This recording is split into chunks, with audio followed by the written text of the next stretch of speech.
All right, the Lord be with you. And also with you. Welcome, folks. On behalf of the people who are Guilford Park Presbyterian Church, whether you're joining us here in person or we are live streaming as well, so if you're watching from home, we greet you as well.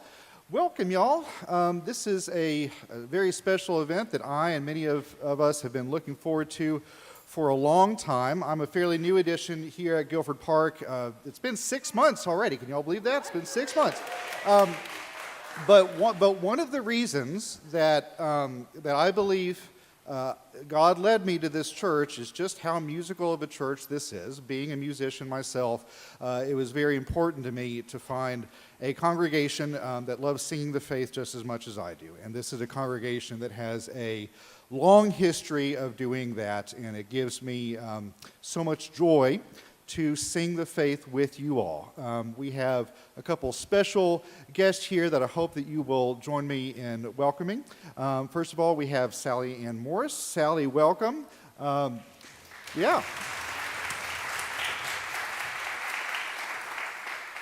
Sally she was the one that composed our hymn that we sang last week for our 75th anniversary, and that we are going to sing here in just a minute or two to commemorate our 50th anniversary 25 years ago. So we've run full circle, and we're grateful to have you back, Sally. And also here, I believe behind me is Mel Bringle. Y'all join me in welcoming Mel Bringle.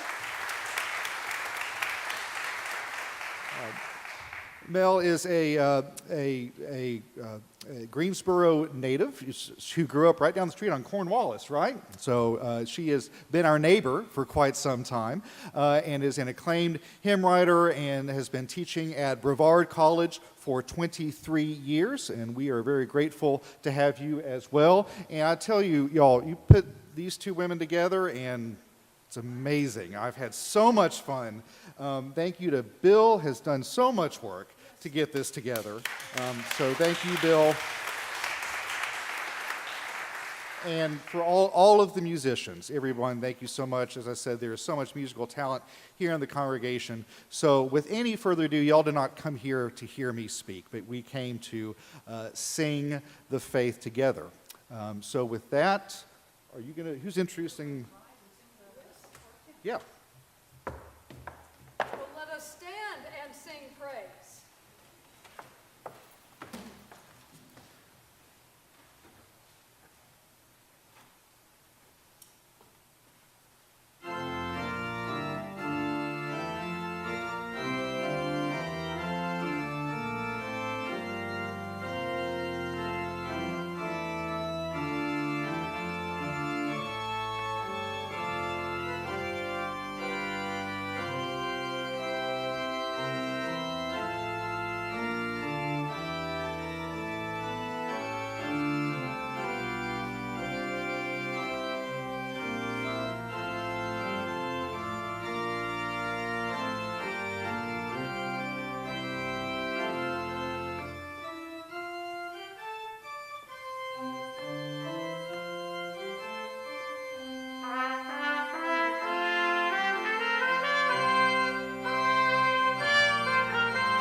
Now let us all, in hymns of praise, bear witness with one voice to God's redeeming work in Christ and bid the world rejoice.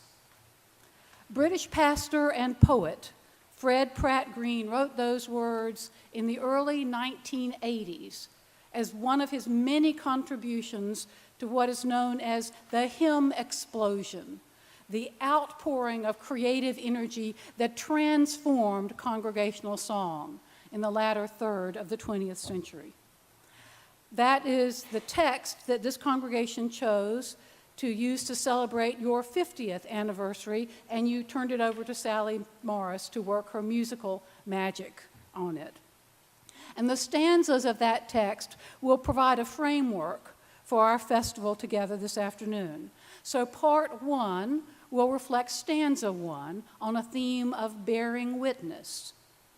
Part two will move to a theme of welcoming challenges, as does stanza two of the text. And then we will round out our festival with stanza three, whose centerpiece is rejoicing eternally, which is, I trust, the centerpiece of every deeply Christian life.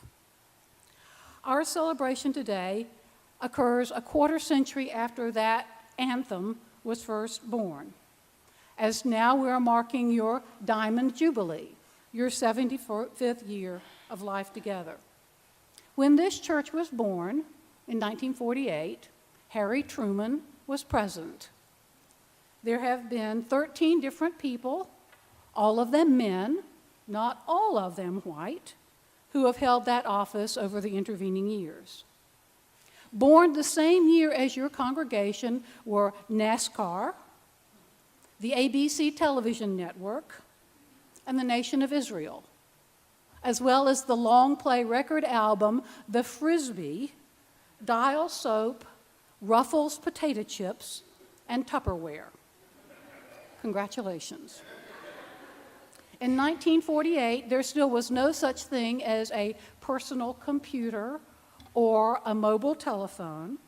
There was, however, a brand new commercially available microwave oven. It weighed 750 pounds. It would have cost you the equivalent of $60,000 in today's money. Times change.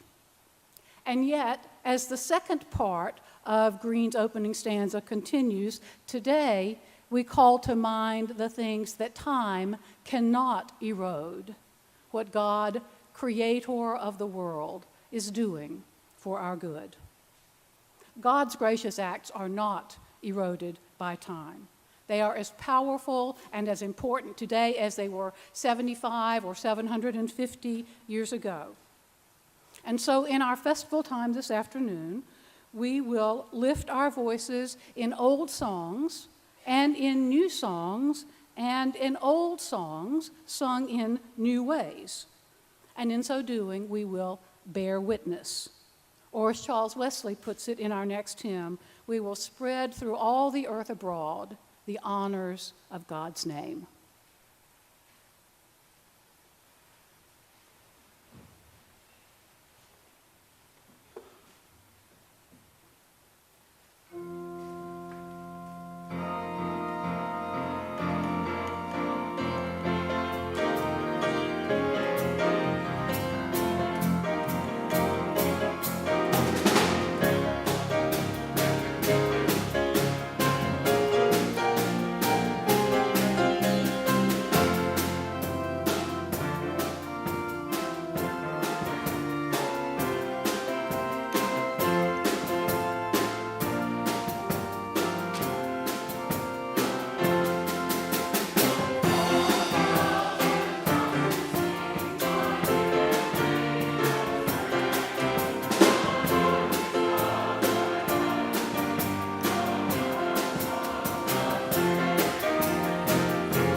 When we sing praise of God on earth, we are joining a song that was begun by thousands of tongues long before our births and will continue by thousands of tongues long after our deaths.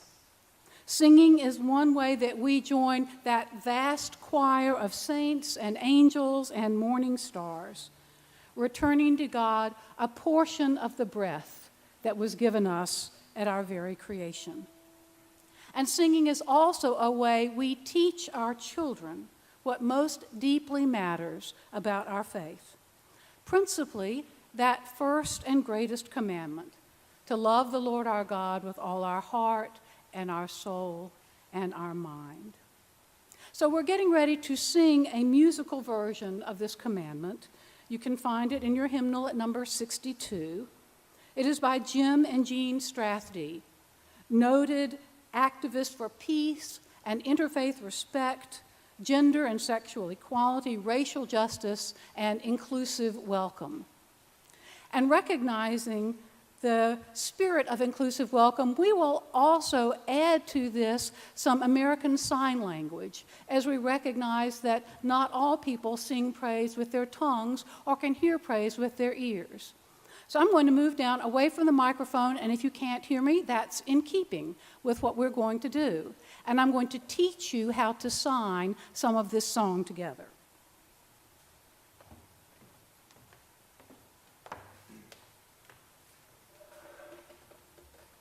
You first need to learn to sign for love, which is an embrace. Lord is the sign language letter L, and it forms a sash from your shoulder to your hip. So we're going to love the Lord and God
So we know we are called to love with all our heart and soul and mind and all that we are. And we know that we do not always live up to that commandment. When we fall short, we seek forgiveness. We call upon God's mercy. The Kyrie of our next song, number 764 in your hymnal, comes to us from Brazil by way of the Ninth Assembly of the World Council of Churches. The composer, Rodolfo Neto, originally wrote both the words and the music together for a seminary class that he was taking. He said he came to realize that when the Christian community gathers for worship, it does not close its doors behind itself. It does not pray for itself alone. On the contrary, the Christian community reserves a special place in worship to cry out to God in favor of the suffering and the trouble of the world.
As this Brazilian Kyrie makes clear, we need God's power to sustain us as we bear witness, not only in our songs of celebration, but also in our cries for help, our calling to be agents of help and healing in a suffering world. Your congregation here at Guilford Park Presbyterian is well aware of this calling. You have a beautiful welcome statement on your website that proclaims, "Seeking unity in divisive times, we open our doors and our arms to all, the culturally, ethnically, and economically diverse, young and old, gay and straight, believers and seekers, just as Jesus reached out to all and included everyone. So we choose to welcome all of God's people without exception." What a wonderful statement to characterize a community of faith. One of the best-known hymns that speaks about such welcome was written in 1908 by a businessman named William Dunkerley, but he wrote it under a pen name as John Oxenham. He started writing poetry when he was on long trips and he needed something to do to occupy his mind, and he found he liked writing poetry a lot more than he liked selling widgets. The text, "In Christ there is no east and west," asserts that all seeming opposites, east, west, male, female, black, white, and a whole host of others that we could add now a century later, are met and reconciled in Jesus.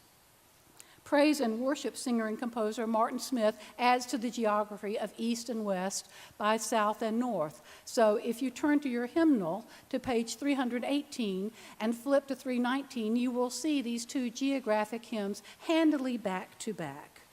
And we will join in singing them in a medley as we bear witness to the good news of God's coming reign.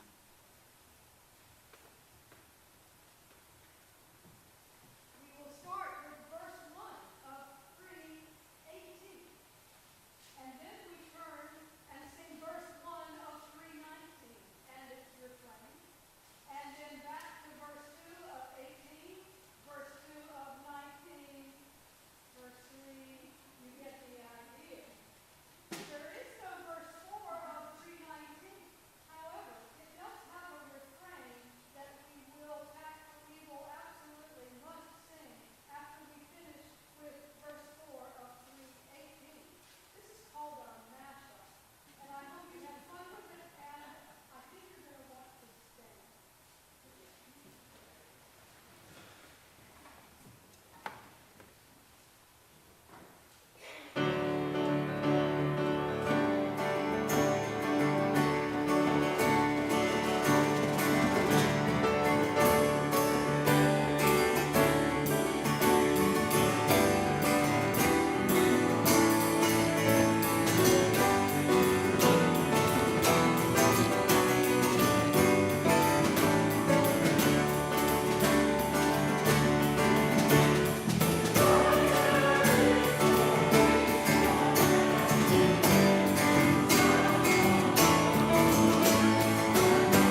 David Partington's taking off his jacket. It must be getting warm in here.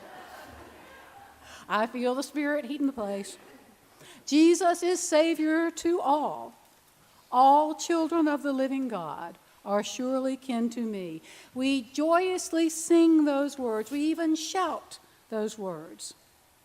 But some people, we must acknowledge, have been martyred for those words. Dietrich Bonhoeffer in Germany, Martin Luther King Jr. in this country, Oscar Romero, Etta Ford, Mara Clark, Dorothy Cazell, Jean Donovan in El Salvador. As Fred Pratt Green reminds us in the second stanza to our framing hymn, what changes, challenges, and tests the Church of Christ survives. How rich the records left to us of dedicated lives. Other hymns in our repertoire remind us of the source of courage for those dedicated lives. When storms assail us, when the ground threatens to swallow us up like sinking sand, we can cling to the rock of Christ. London-born Baptist minister Edward Mote scratched out the refrain to Christ the Solid Rock one day when he was out walking. By the end of the day, he had written the stanzas as well. He tucked them into a shirt pocket, and later that week when he was visiting a friend whose wife was gravely ill, they wanted to sing a hymn together, but they didn't have a hymnal nearby. So he pulled that text out of his pocket, and they sang those words together. The woman was so impressed and heartened and encouraged by them that she asked for a copy. And Mote thought, well, if it helped her, it might help other people as well, and so he sent it to a publisher. About 50 years later, a farm boy born in Maine in the United States got wind of that text from across the pond, and he composed a sturdy gospel tune to accompany them. This affirmation that Christ is the solid rock on which we stand has now migrated from England to the United States to Kenya, where it forms the basis of a song in Swahili, transcribed and translated into English by contemporary songwriter Greg Shear. Kwake Yesu nasimama, here on Jesus Christ I will stand. Ndiye mwamba ni salama, he's the solid rock of my life. We will sing these two songs back to back with no intervening narration.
Despite the storms and the sinking sand of history, God's church has prevailed on the solid rock of faith. And even though the future of the church is as murky now as it has ever been, we still cling to that rock. But the heading for this middle section of our festival is also a deliberate play on words. We don't just find ourselves welcoming challenges. As a community of faith, we also find ourselves with a welcoming challenge, a challenge of showing to the world around us what radical hospitality really can look like. The second half of Fred Pratt Green's second stanza poses this challenge well. Still must the church proclaim to all that now and evermore the house of God is open house, and Christ the open door. Or as you say in your church's vision statement, trusting in God's care, joyfully celebrating Christ, we will grow in faith and service, welcome all people, and embrace God's creation. It is a creation well worth embracing. It is a creation of lavish abundance. As Jesus says in the Gospel of Luke, a creation of good measure, pressed down, running over, grain spilling over the baskets of harvest to nourish hungry people and hungry hearts. Grapes releasing vats and vats of juice to ferment and gladden our festivities. And above all, love that performs its own miracle of multiplication, returning to us many times over the more we give it away.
promised a rose to put between my teeth. What happened with that?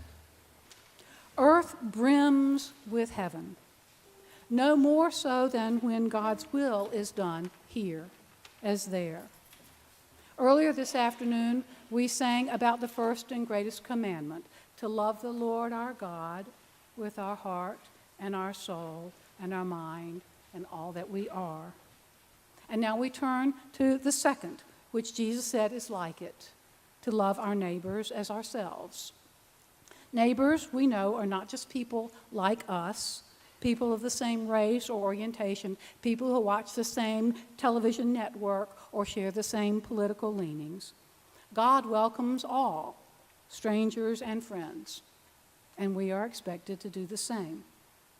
We sing of that expectation in a short chorus, number 399 in your hymnal, God Welcomes All, that comes to us from South Africa originally via the Iona community of Scotland. When members of that community were traveling in Africa, they visited a hospice where palliative care was provided for people living with life-threatening illnesses. And every morning at that hospice, the staff and the residents would join together and sing. This is one of the songs that they sang. What a precious context in which to be reminded that God's love is strong and it never ends.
Hey.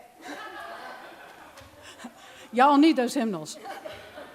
2 or 3 per person. Y'all need those hymnals. God's love is strong and it never ends. In this life, we have just begun to experience the joy of Christ's open door, to return to that image with which Fred Pratt Green closed the second stanza of your 50th anniversary text. In the fullness of time, we will also, God willing, pass through yet another open door into an even more abundant and love-filled new creation.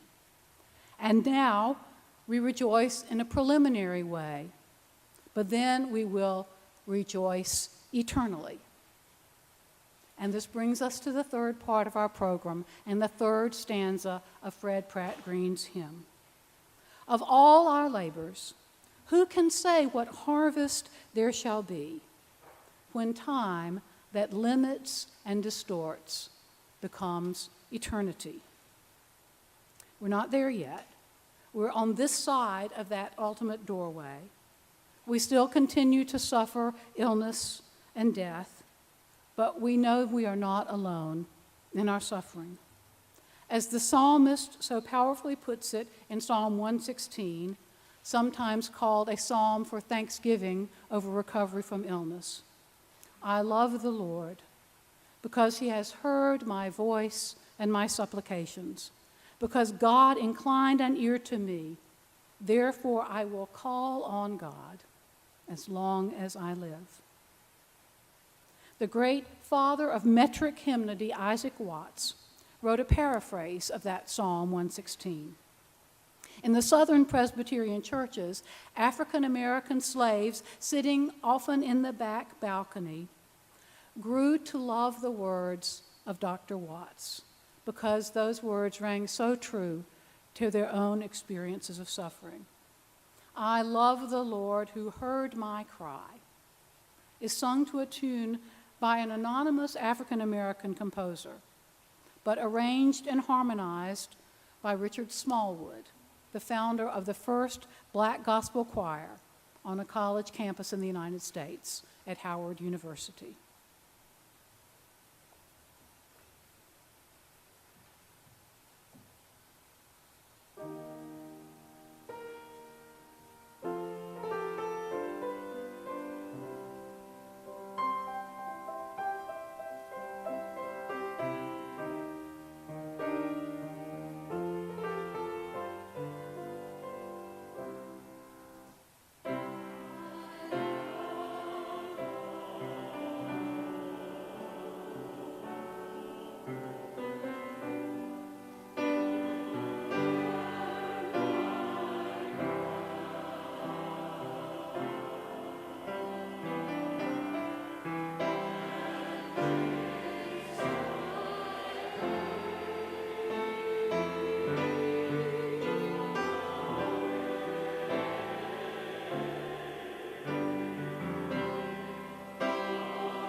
Responding to that specific hymn in the companion volume To Sing a New Creation, scholar Emily Brink wrote these words: "When hard times come, lines of familiar hymns leap out at us, catch us unaware, and sometimes stick in our throats.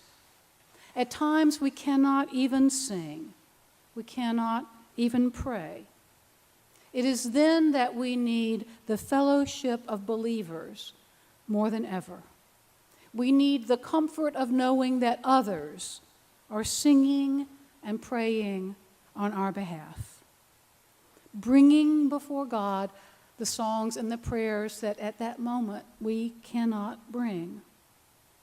And then other times we are amazed at how suffering people are still able to sing and to find strength in their songs. We are amazed that oppressed people are still able to find strength and keep on keeping on this side of the joy that we yearn for on the other side of that open door. This side of the Jordan River, not yet in the Promised Land. This side of the Missouri River, not yet in the territory of a free rather than a slave state. This side of the troubles and the sufferings of the world. Hymn writer John Bell, whose God Welcomes All we just sang, also reminds us that we need to seek this kind of strength and courage in the present moment rather than devote all our energies to hankering after that promised land, that sweet by and by. Each stanza in our next hymn, number 773, begins with the phrase, "Heaven shall not wait."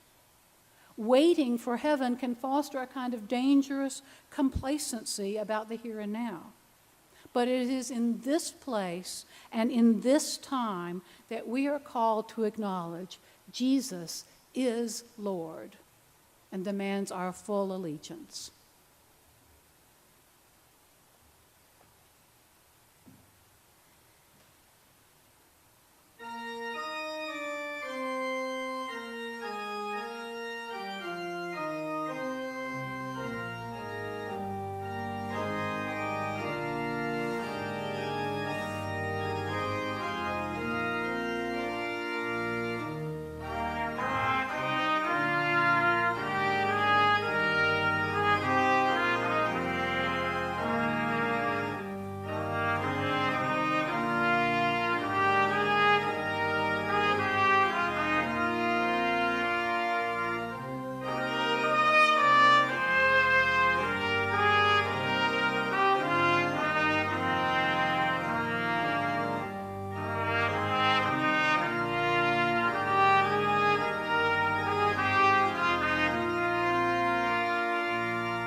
The triumphant hallelujahs begin now in our present imperfection. God's power and love are for now and then forevermore. God's love precedes our births. Indeed, God's love precedes the very act of creation. It is a love born in a deep, unbounded darkness, long before the first light shone. It is a love that pursues us throughout history, in the promises of the Old Covenant and in the incarnation of the New. It is a love that guided our forebears in the faith, Sarah and Abraham and Hagar, Miriam and Moses, even as it guided those more recent ancestors who had the foresight to found this congregation 75 years ago. And ultimately, it is a love that leads us homeward to the love feast of the Lamb.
evermore and evermore.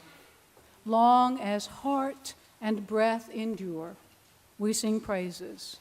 We bear witness. We welcome challenges. We remain faithful in the present even as we cherish the hope that we will rejoice eternally. Or as Fred Pratt Green's framing text concludes, then shall our hymns, rehearsed below, be perfect praise above, as face to face we fully know what this means. God is love.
Now go from this place with a song in your hearts, on your lips, perhaps even in your feet and in your fingers. And remember that you are called to bear witness, to welcome challenges, and to rejoice now as we will one day rejoice eternally. But above all, go in peace and go in love.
Sally. Thank you, Mel. Thank you, everyone.